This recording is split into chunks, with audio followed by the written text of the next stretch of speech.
بعض المعلومات المهمة عن مكان وجود الإرهابي إبراهيم بديوي، فتأتي الإجابة بأنه شوهد قبل ساعات في المنطقة، وثمة احتمالية كبيرة عن وجوده في أحد المنازل القريبة. تدهم القوة مرة أخرى في منطقة المثنى منزلا تشير المعلومات إلى أن المطلوب الهارب من العدالة شوهد فيه. طوق البيت من برا.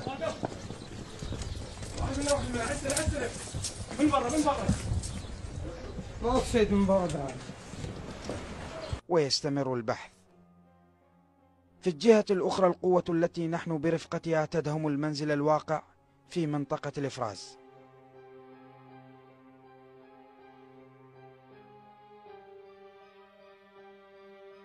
مشاهدينا الكرام، هذا بيت المتهم، تقريبا وصلنا همه. يتم تنفيذ المهمة وفق الخطة المعدة. طب منا طب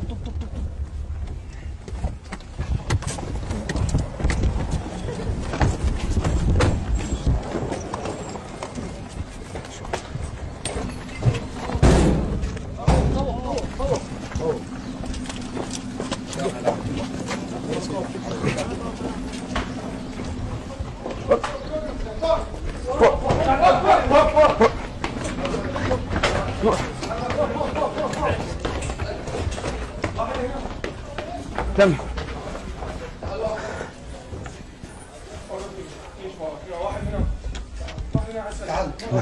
هذا هو المتهم المطلوب الهارب من العدالة، تم إلقاء القبض عليه. يا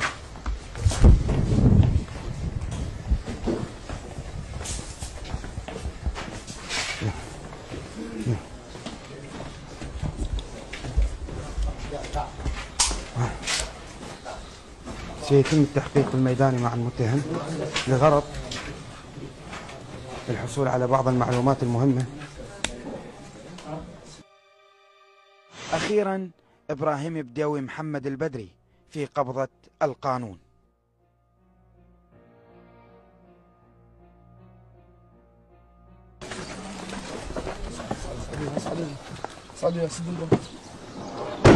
أخيرا اللي شارك في مجزرة سبايكر صار بقبضة القانون، الإرهابي إبراهيم بديوي.